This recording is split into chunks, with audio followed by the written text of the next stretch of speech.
guys, this is Mario and welcome to my channel. Gagawa naman tayo ngayon ng simple and tasty Filipino dish, ang pork tofu with tausi.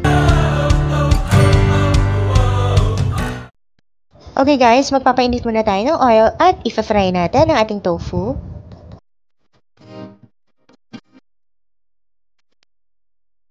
Continuous lang mga paghalo hanggang sa maging golden brown ito. Ayan, maganda yung pagkaka-fry ng ating tofu. Pwede na nating iahon at iset aside. At magbabawas tayo ng oil mula sa pinagprituhan.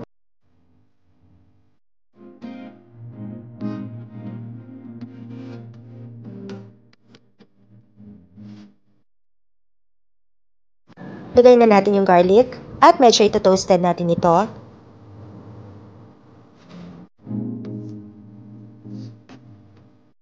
Medyo toasted na yung ating garlic, ilagay na natin yung onion.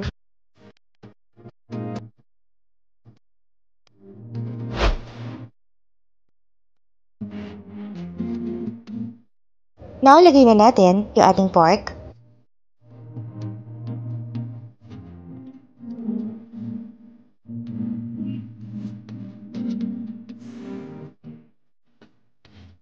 Takpan muna natin for only 5 minutes sa mahinang apoy lamang. Continuous frying lang hanggang sa mag-light brown yung ating pork at lumabas na din yung konting mantika nito.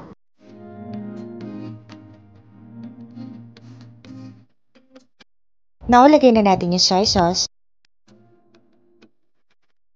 Then yung ating tausi or black beans. Oyster sauce.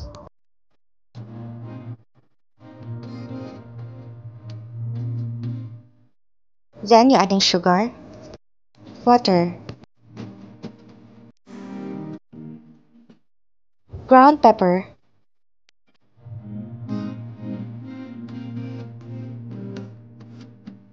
just a pinch of salt, half of pork cube.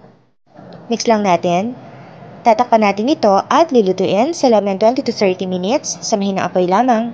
And guys, ito na rin po pala ang tamang sukat na ating mga ingredients. Screenshot nyo na guys!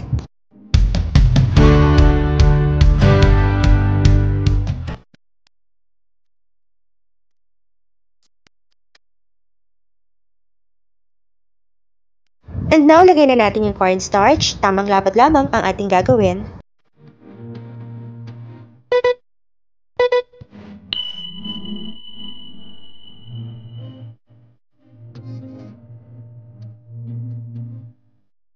And finally, lagay na natin yung finry natin na tofu kanina. Then, ready na ang ating pork tofu with tausi. And samahan nyo na rin akong kumain.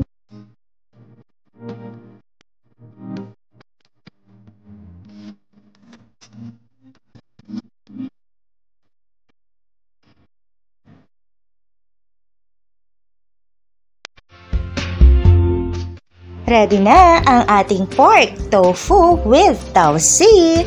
So guys, just click thumbs up or like kung nagustuhan niyo pong ating recipe, and don't forget to click subscribe and tap the bell para ma-notify kayo sa mga susunod nating uploads. Again, this is Mario. Thank you for watching. Kain na tayo. Dito lamang yan. At maraming salamat po sa inyong pagmamahal. Shout out and special thanks to